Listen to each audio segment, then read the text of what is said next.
Today, we reach the closing arguments in the case of Mr. Diddler, the man behind the freak-offs, Mr. Baby Oil, the man that dragged Cassie down the hallway, the man that turned Meek Mill to Mook Mill. What do we got to say about this? What do we have to say about this? Let's get everybody in here, you heard? Let's get everybody in here so we can chat it up. Will Diddy walk away a free man? Well, first, we got to get into a conversation about the feds. We got to get into a conversation about the prosecution. We got to discuss the charges that have been dropped, reducted. These are all important things that we have to discuss in order to know the outcome of this case. Now, mind you, Diddy is not a poor man. You feel me? Like, Diddy has a lot of money, power, and respect. And going up against the federal government, that's a lot to take into account. Salute, really real. That's a lot to take into account. You heard? We gonna make you a moderator. You feel me? We gotta protect the chat. You heard? A lot of weirdos be coming through and saying all types of shit. Is Diddy gonna walk away a free man? What do y'all think? You gotta first take into account, this ain't a man that's walking in there with a public defender. This ain't a man with no court, you know what I'm saying, appointed attorney. This is a single man with a $10 million legal team. $10 million. This is a man that knew this day was coming. He knew this day was coming, salute. He knew this day was coming for a long time. Yeah, I mean, some people are sick of hearing about it, but guess what? The closing arguments are going on as we speak. So this is a very relevant topic. So the prosecution has made their case, and they're in the closing arguments. The defense is still pushing, you feel me, to remind the jurors of why Diddy should be a free man. A lot of y'all that are listening right now believe that Diddy should be free, and believes that Diddy should walk. Something I find interesting or whatnot, like, you got to understand, like, when you're dealing with this caliber of a person, you feel me, this person of this stature, it's not an ordinary, like, one of us that we're going and we're fighting against the state or the feds, and it's a situation to where, salute, if you're new here, hit the like button, go ahead and subscribe. We cover topics like this every day. But it's not a situation as to where one of us is coming in there blindfolded and you don't know what the outcome of this case will be or whatnot. A lot of times y'all got to realize it doesn't even really matter what happened. What happened doesn't matter as much as what you can prove in the court of law. And that's pretty much all you're paying your lawyers, your legal team for, is who can paint the better picture. They have to be able to paint a better picture than the actual prosecution. And if they can't, then that's when you see murderers walk, you see dope boys walk, and you also see predators walk. Because we live in a world where, I mean, a lot of us, we like to believe that we're in a world in which justice prevails. But then those of us that have actually been in the legal system, we know it's not like that. It's not like that. Yeah. What it really is like is, how much money and how many connects do you have? Because y'all got to understand, we live in a world in which if you have money, if you got the connections, then guess what? Hold on, let's stop and talk to Josh Morris. Salute, Josh. That's okay, because that ain't justice, brother. Just wait. You'll see what real justice looks like one day. Okay, we're going to go ahead and get you the fuck on through, Josh. Now, back to the conversation. So a lot of times, you'll see like these people that, I mean, commit these egregious crimes. You heard? egregious crimes, but they'll get away. And unlike Donnie G here, we're going to go ahead and rid you of the chat. Unlike Donnie G here that doesn't understand how these things work, a lot of times you'll have a legal team or a lawyer that has connections where they've been working with these same individuals. A lot of times these lawyers, they're familiar with the judges. They're familiar with the prosecution.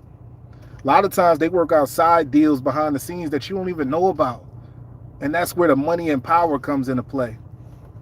A person of Diddy's stature, even with him being locked up, they say they got a recorded phone call of him threatening Jay-Z, right? And I heard the audio, and to be honest, it sounds like AI to me. It sounds like AI. I don't believe it. And even if it was real or whatnot, he's talking in such code that you don't know what the hell he's talking about. Salute to the people. Go ahead and hit the like button. If you're new here, hit the subscribe button. We talk about topics like this daily, and we add different perspectives. Because the perspective that I'm trying to get you to see it from is, while we're in the closing arguments of this case, now it's going to be up to the jury to decide. But I want y'all to see how the jury could also be tainted. A man with the type of connections Diddy has, he still has a lot of people under employment of his. You think just because he's incarcerated, he's not still having employees on his payroll? Of course. There's still security. There's still a team of people that are doing his biddings in the free world while he's locked up. When you're a part of a jury, any of you that have been subjected or reached out to for jury duty, you know, especially when it comes to a high profile case like this, you know, like, you're not supposed to be on social media. You're not supposed to have any outside influence that would possibly conflict with your determination of the case, whether this person is innocent or guilty. However, think about the world we live in today. So the world we live in today, is kind of hard to separate a person from the metaverse, the internet world. You know, you see Classy here. Classy thinks Diddy will walk. And I can't say I completely disagree. I feel like they have to give the people something, you feel me? They have to give Diddy some sort of time to appease the people. It's not going to be the time that you're thinking, though. Diddy's not going away for no 30 years like R. Kelly. Diddy's he's not going to do no life sentence or whatnot. If you don't notice, like, and that's why they say the devil is control of the airways. Because if you notice, like, you know what I'm saying, you see a lot of perspectives like mine that are unbiased, and we just kicking it till you real. But then you also have a lot of these licensed professionals that have come out, and they'll try to taint the thoughts of the people.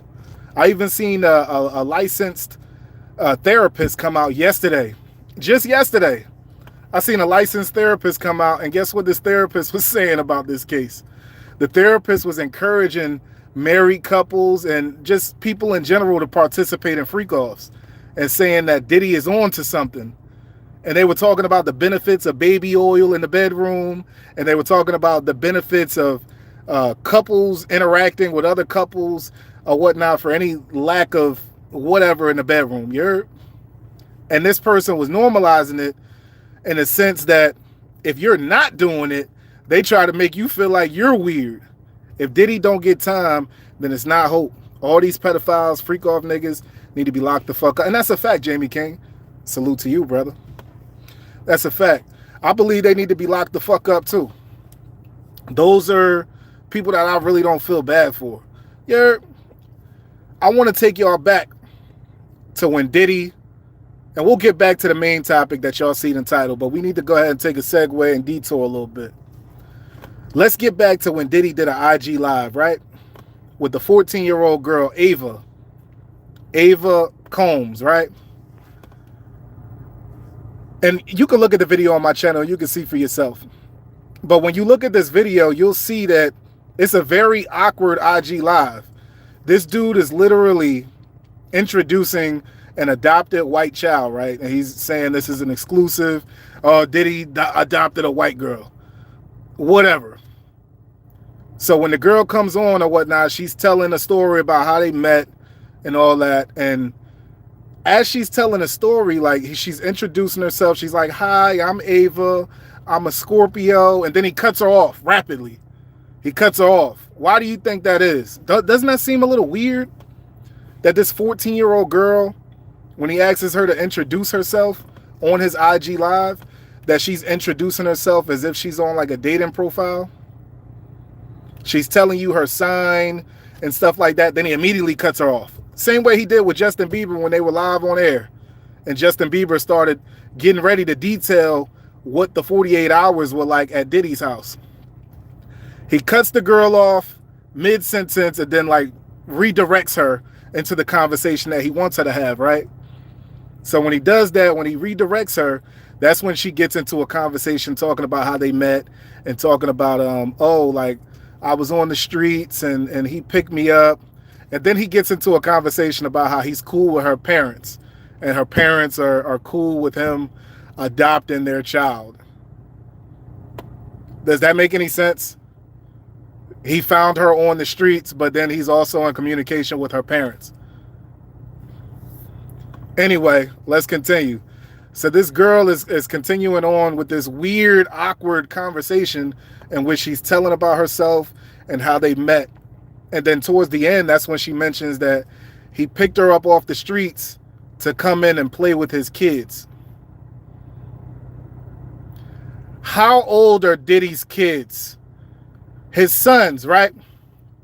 You see one of his sons in the background, the light-skinned bull. You see one of his sons in the background. Diddy's sons are grown fucking men. Well into their 20s. And even then, when she was a teenager, these are young kids. Mind you, they're young kids. However, they're grown fucking men. Yet he's telling the little girl that he brought her in to play with his kids. What sense does that make, right? What sense does that make? Thank you, Jamie King, for cleaning up the chat. What sense does that make? You're bringing a little white girl off the streets to play with your kids who are well into their 20s. This ain't like you're bringing a 14-year-old girl in to play Roblox with your teenage sons or your teenage daughters. You're bringing a girl in off the streets to go play with your grown-ass men kids, right? And then you got her on live answering questions as if she's answering for a dating profile. This is something that I believe, and that's why you won't hear from Ava. You haven't heard from Ava this whole case. Because I'm sure Ava was either paid off, because Ava is in her 20s now.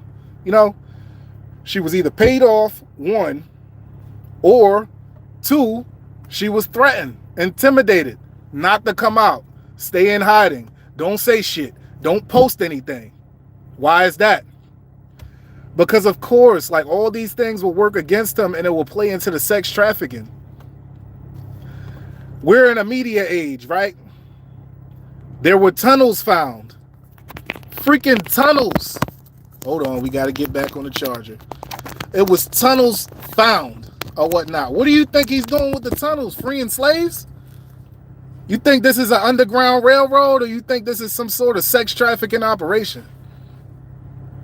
What the hell you need tunnels under the crib for? Because he knew this day was coming. Diddy knew this day was coming. That's why when you go through Diddy's house, his houses, and these attendees of these freak-offs, which I like to call the freak-off frequenters. The freak-off frequenters, the reason they were videotaped is because Diddy knew this day was coming all along. And he knew that these people would quickly throw him under the bus. These presidential figures, these prominent entertainment figures, he knew all these people would throw him under the bus. That was a no-brainer. These people would easily throw him under the bus to save themselves. Look what they're doing to R. Kelly. Knowing that all of them participate in the same activities, paying these families as if we're in a third world country, paying these families to have sex with their kids. That's what they do. And then they think that it's justified because they gave them the money and you took it. You should be ashamed of yourself too when you take the money. Christian Keys. Derek Dixon. Anyway, back to the topic at hand. When you got a little girl on screen answering questions like she's on a dating app, all that tells me is that you've done this before in some other capacity. You've done this before with some Johns. You had her talking to Johns, telling them her sign, that she's a Scorpio. These grown-ass men getting off on that topic. That's what you were doing. That's why her natural response when you tell her to introduce herself on your IG Live is, hey, I'm Ava, I'm a Scorpio. That's weird. That's weird, Diddy. But here we are now in the closing arguments. And this is going to be a big... I'm just getting in front of this case because what happens tomorrow and in the coming days is going to shock the fucking world. It's going to shock the world and it's going to expose the legal system. They got to do something, right? They have to do something. And I'm pretty sure well before the case was coming to a close, Diddy already has an idea of what he's looking at. He got an idea. They probably already had a conversation with him and let him know, like, listen, like, it's either going to be this or that. Straight up. A lot of times what y'all don't realize is a lot of these attorneys that are representing these prominent figures are friends with the judges. You might see them in golfing pictures together riding in the same golf cart. You think that doesn't come into play when they're making decisions? You think it's all black and white? Recently, let's get into that. As y'all seen in the thumbnail, as you seen in the title, before we get into it, I need y'all to double tap the screen, you heard? Double tap the screen, hit the like button, and we're going to get into the next segment.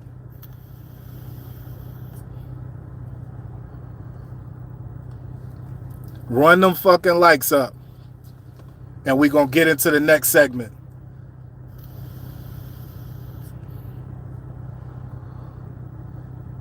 There we go. Okay. So the charges that they've been trying to drop are for the arson via Kid Cudi's story, which we all knew. This is things that we've been hearing about. We've been hearing through the grapevines that these things were going on. We already knew that Kid Cudi had a secret relationship going on with Cassie. The reason that got revealed was because the emails were found. She was emailing Kid Cudi in secrecy, and eventually that came to the light because Diddy, he's controlling. Everybody that's around or whatnot, he has either you on videotape or he's monitoring your devices because he needs to know. Why do you think all these celebrities got quiet when this case got announced? You think this dude is not smart enough to make these dudes sign NDAs? You see LeBron over there, oh, it's nothing like a Diddy party. What have you heard from LeBron in the last month since the case has been active? Since the trial has been active, that is. What have you heard from LeBron in the last year since all this has been going on? Nothing, right? Ain't shit. You ain't heard nothing from that dude. You know why? Plausible deniability. They don't want to be involved now because they know their names are on NDAs. And if they do get involved, then guess what? Now they're in breach of contract. Now he's going to reveal their secrets. Now he's going to put all of the motherfuckers under the bus and all that information, all those secrets are going to come out. Because I'm sure it's way more tapes that they didn't find. They probably found what's on the surface. I'm sure. There's a lot more to this story that y'all don't even know. They haven't even fucking scratched the surface. And a lot of that is to protect him. A lot of it is to protect him. I wouldn't be surprised if that damn judge was at a Diddy party. But Kid Cudi, his relationship with Cassie in secret, it got exposed. Run that like button up.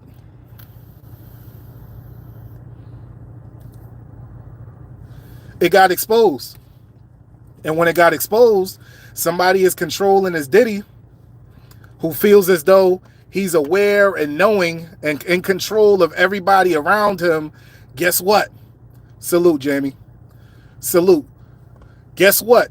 Everybody that's around him and that's aware of what's going on, and if they're doing anything in secrecy that they think he doesn't know about, guess what? It's going to be punishments that follow when he finds out. And he found out, right? So he finds out. So now he's plotting on how he's going to delete Kid Cudi. When you're a person of that stature, you can't just go straight up out in broad day on some Nino Brown stuff. You can't just go pop them. You know what I'm saying? You got to plan strategically. So he installed a bomb in his car, right? He didn't do it himself. Why would he? Why would he be caught on camera? Why would he get his hands dirty? He got people for that. There's a bomb installed in Kid Cudi's car. Boom, it goes up in flames. Luckily, you feel me, he wasn't injured. I don't even think he was around or there or whatever. It went up in flames. He decides now to come out with this story, but guess what? Outside of the burnt vehicle is not enough evidence. They let that go. Kidnapping. That's another charge on the table. The prosecution is doing their best to make sure that they can actually land the charges that they're going for. They need to make sure that they don't instill too much doubt in the jury or whatnot, because the jury has to look at everything, you feel me, without their own opinions. They have to look at the evidence and all the statements for what it is. So when they look at all the information that's there, they have to make sure they're giving an unbiased judgment on this. So when they're looking at the evidence that's provided, they see the burnt vehicle, they know about the relationship between Cassie and Kid Cudi being exposed, but they can't pinpoint that it was Diddy. And if they can't pinpoint that Diddy did it, they can't freaking make it, they can't make a judgment on that. So the prosecution let that go. Kidnapping by law. I was charged with that at one point. You feel me? The description for kidnapping is you have to make a person move 3 to 4 feet against their will. That would, you know what I'm saying, that would indicate kidnapping. You have to be able to prove that. You have to have some type of recording or some type of evidence that this happened. That you made somebody do something against their will. You made them move. You made them by gunpoint, by some sort of weapon, that you made them do something, you know what I'm saying, outside of their will. If they can't prove that, then they have to remove that. Yeah, because they don't want to just have charges sitting on the table that they can't prove. So with that being said, these were charges that they were willing to let go. Does that mean it's a win for Diddy? It could be looked at that way. It could definitely be looked at that way. You know why? Because those are 2 less charges on the table. Those are 2 less charges that he has to prove his innocence for. And it kind of gets into breaking down the RICO case. Because now they're breaking, and that's the whole purpose of getting these charges dropped, is to remove the stipulations behind a RICO or whatnot. They have to be able to paint this picture full circle or whatnot in order for them to make the sex trafficking tie in together with the kidnapping, the organized crime. And if they can't do that, then they don't have a RICO case. Yeah, these things aren't easy to prove. So I know that a lot of you watch this case and you think that, okay, well, they got this evidence, they've gotten these testimonies, but the one thing that was going on during the testimonies of all the Jane Does that were getting up there on the stand,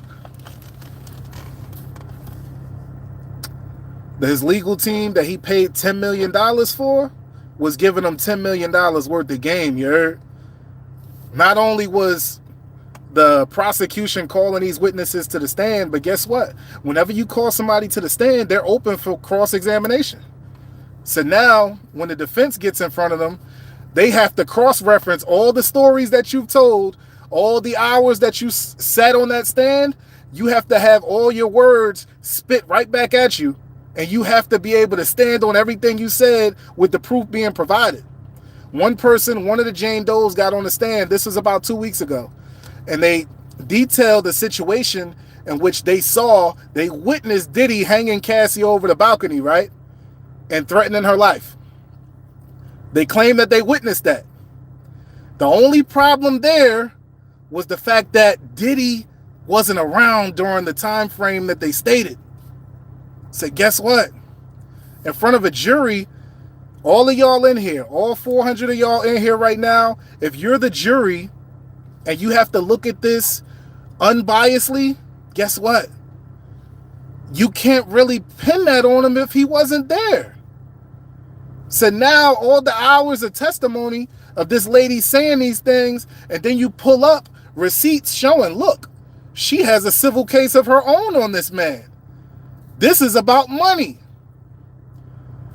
Now you got to look at it like, damn, well, although the day before it looked like the prosecution had a valid witness with valid testimony, now the defense just kind of destroyed that. They made it, and they don't even have to completely destroy it. 10-10 salute. They don't even have to completely destroy it. They just have to create reasonable doubt. And that's where court becomes grayish. It becomes a gray area. It's not black and white anymore. All you have to do as the defense is you have to create reasonable doubt, because now you could put yourself in a situation where half of the jury might think that and half of them might not. So now you got a hung jury situation. Now you got a situation in which the jurors aren't agreeing. Now you're opening up questionability. You're making everything these witnesses that come to the stand say up for debate. So now when the jurors discuss this, it's like, okay, she sounded sincere. The story seemed real. like a Marvel villain. Diddy, in these stories, they make Diddy sound like Cottonmouth. But whenever they create that reasonable doubt, now that's when the case looks lackluster or whatnot. Now the prosecution has to find a way to strengthen it. So in these closing arguments, I'm sure the topics that they're going to continue to touch on, of course, are the Cassie situation, because that was videotaped. It was videotaped. Diddy thought the evidence was gone from that. He thought his power, his control, his money got him out of that situation, which y'all gotta be for real. His power and his money got him out of plenty situations. Just because that hotel was willing to give up the footage or whatnot that they claim they deleted, you don't think there's other hotels, other venues, other clubs where he's done all types of incriminating shit and that shit is gone forever? Facts. You'd be an idiot to not believe that. It's a lot of places that I'm sure there were crimes captured on tape. And I'm sure at these freak-offs, there's crimes captured on tape from unwilling contestants or whatever. Because I'm not going to sit here and make it seem like everybody that ever attended a Diddy party knew exactly what was going on. Because you also got to look at like these secret societies. Let's say the Masonry Lodge, right? So you have Masons that have come through the door and they'll be low-level Masons forever. You know, some people, they just join these societies because they want to be a part of something, or it'll be on some stuff like, you know what I'm saying, they want the connections or whatnot. They hear about certain connects that they get from joining these secret societies, and that's what they do it for. So they never have any real motives on elevating or reaching a higher level or whatnot. So they never really understand the full capacity of what goes on in these secret societies.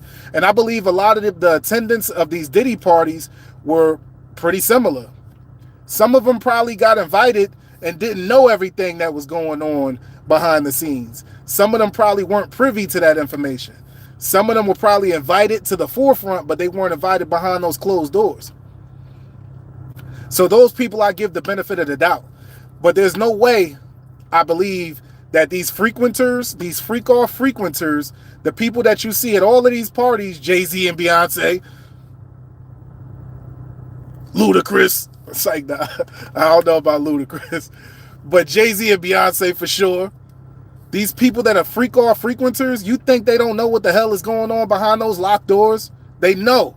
That's why Jay-Z popped up with a case along with Diddy with the 14-year-old girl. Because it's not a secret to him. He's a participant. He participated. Beyonce is privy. Yeah, Mr. A9, Meek Mill. He knows what's going on. Meek Mill is a victim.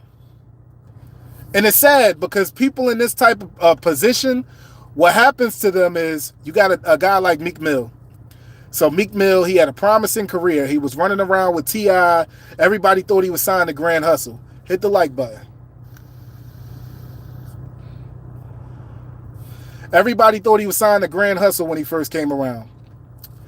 Then he started bumping shoulders with different people or whatnot, and then eventually you see that he got signed on to MMG. So he was messing around with Rick Ross and the whole MMG movement or whatnot. Then that's when he really started becoming a star. He became a star, and then all of a sudden he started getting into all these weird beefs. He got into a beef with Cassidy, where Cassidy destroyed him. But luckily for him, Cassidy wasn't on the level of fame that he was on. He didn't have the same connections as Meek Mill, because Cassidy got dropped from Full Surface. So Meek Mill ran off thinking that he won, because a lot of people, they weren't privy to what was going on in that rap beef. So he takes on beef with Drake in the midst of his drug addiction, in the midst of all the trauma he'd been dealing with from already being in contact and bumping shoulders with Diddy. Because if you see, Rick Ross is a big freak-off frequenter. Rick Ross is probably one of the people that sets up. He's the one lighting the candles or whatnot right before they get ready to lock the doors. Rick Ross, Kevin Hart, these are people that are willing participants. These are people that are that are running the bath water and making sure that the lavender diffuser is working. These are the motherfuckers that are turning the heat up on the thermostat or whatnot, getting prepared for what's about to, all the debauchery that's about to happen. So these are freak-off frequenters. So Meek Mill, he got himself tied in with these folks or whatnot. He could have had a great independent career, but he got tied in with these folks, and what they don't realize is these people will play with your career. They will control your career, the ups and the downs of it. So yeah, Meek Mill was on a rise, a claim to fame, and he's famous. But now you got fame for a lot of the wrong things. Now you're famous more for being a freak-off frequenter than for being a rapper. Nobody really looks at you as a gangster rapper anymore, because you're too close. You're too tied in with Diddy. We looking at videos of Diddy flirting with you. They even made an audio, who's to say if it's real or not, of you getting smashed. Where they do that at? At the freak-offs. So when you got a situation like this going on, when you got the closing arguments going on right now, as y'all see in the title, and we'll be back to discuss the closing arguments and how well the defense did in making their case, as well as how well the prosecution did in making their case. Because like I said in the beginning, for those of you that missed it, the courtroom is a playground. It's literally a playground of who can paint the better picture. That's it. Who can paint the better picture? And if you're having a bad day, if you're unable to express yourself and provide enough details and evidence, then guess what? You lost the case. But there's another element that we need to get into. Hit the like button and we'll start that segment. We got 400 people in the building and we got 50 likes. That doesn't make no sense. Hit the like button. We'll get right into this next segment. Because now we're going to talk about the possibility of how Diddy could walk away. A lot of y'all don't want to believe it. A lot of y'all will sit here and, oh, C-Bot, salute. A lot of y'all will sit here and try to make it seem like this isn't a possibility when it's very likely. The only way I don't see him walking away like scotch-free, because they have to do something to appease the people or whatnot. Otherwise, it's going to be a crazy uproar. It's going to be a crazy uproar. Can you imagine Diddy getting up there like outside of the prison? And of course, it's going to be swarmed with paparazzi. So it's going to be all types of interviews coming out. Can you imagine Diddy like in an interview talking about like how grateful he is that they found him innocent and exposed the truth, that they're trying to line him up. This was a stick up. He's still going to be fighting all these random cases. But can you imagine?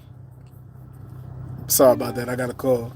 But can you imagine how Diddy would be like outside the courtroom pretending like all of this was just some nonsense, just to knock him off his high horse or whatnot, and then just go right back to the freak offs.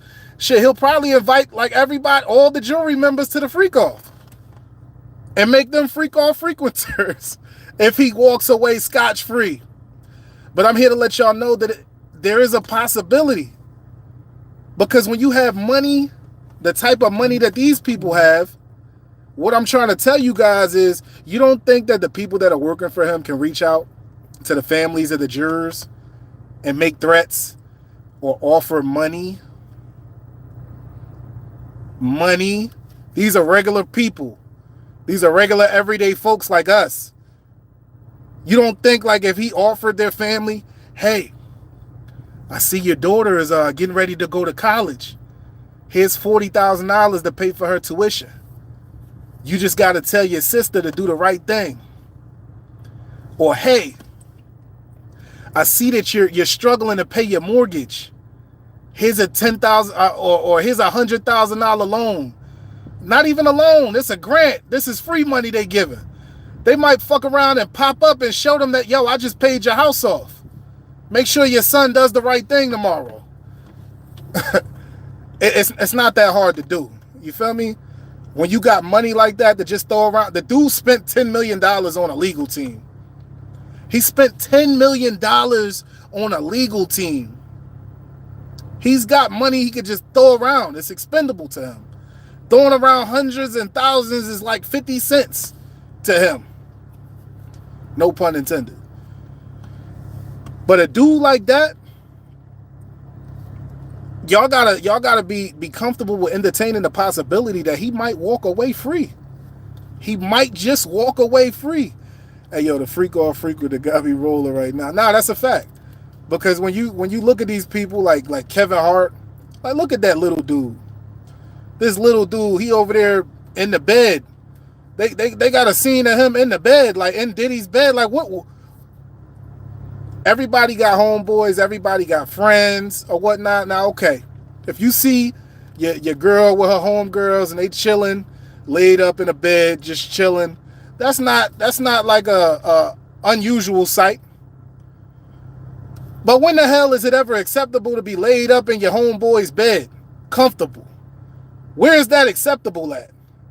But that's Kevin Hart, because Kevin Hart, just like the rest of them, is willing to do whatever he has to do to maintain their fame. Like Meek Mill. A lot of these people, I'm not saying that Kevin Hart fell into a slump. A lot of them, they just do it to maintain. A lot of them are coerced into the lifestyle. But then you got a person like Meek Mill or whatnot, when their career is declining, when they get dropped from MMG, like a fucking hot potato. You think Meek Mill wants to go to Burger King and apply for a job being who he is? You think Meek Mill wants to figure out how to do everything on his own from scratch, which he could very well do. He could very well do and be very successful. But a lot of these people, they're not ready to give up the light. They don't want to give up the fame. They feel like, I worked so hard for this, I got to keep it.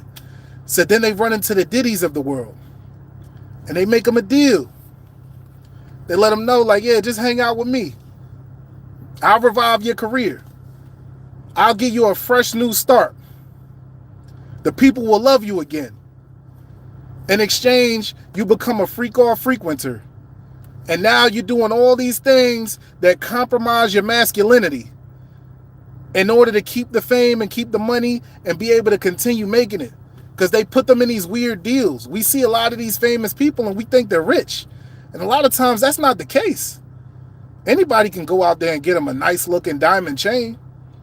I could show you where to get a moissanite chain that shine better than diamonds for $500.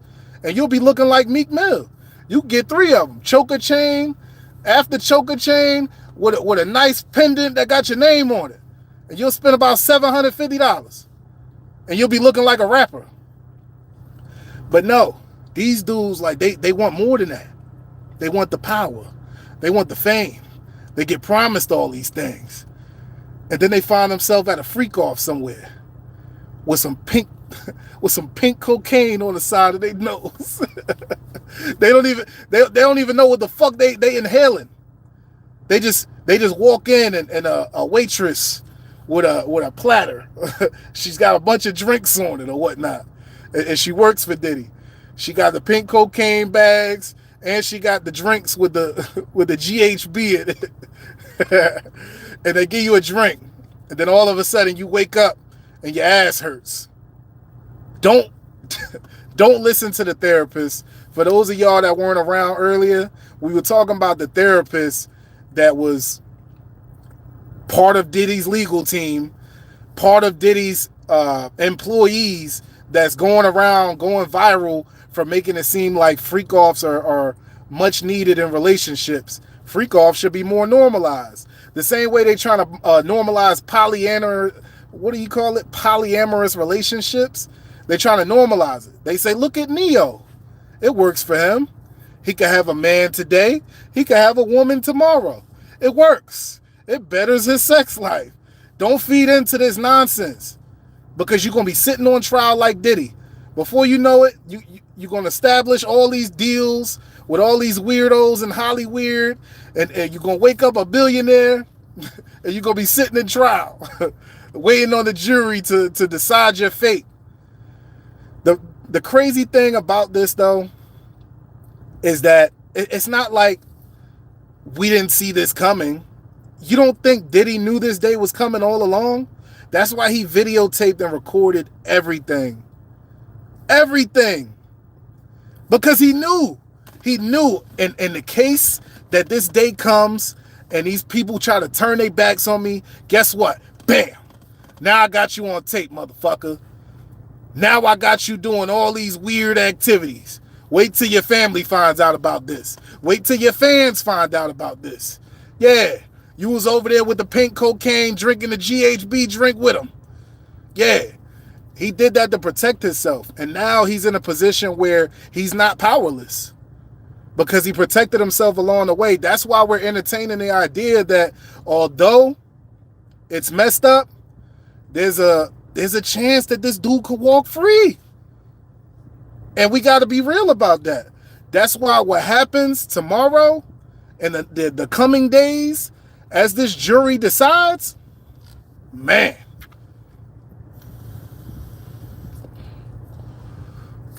don't be shocked.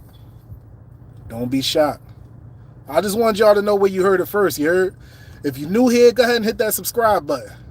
You feel me? We're going to be covering different topics all this week. We're going to be getting into all the closing arguments and who's winning. You feel me? Who's making the better case? Who's painting a better picture? And we also going to be getting into Fat Joe. You feel me? We're going to be getting into all this Fat Joe talk, all this cap shit that he been talking about. And we're going to be talking about this $20 million lawsuit that Fat Joe has against him right now. For now, I'm going to let y'all go. It's Ruger Pop and there's nothing you could do about it. You heard?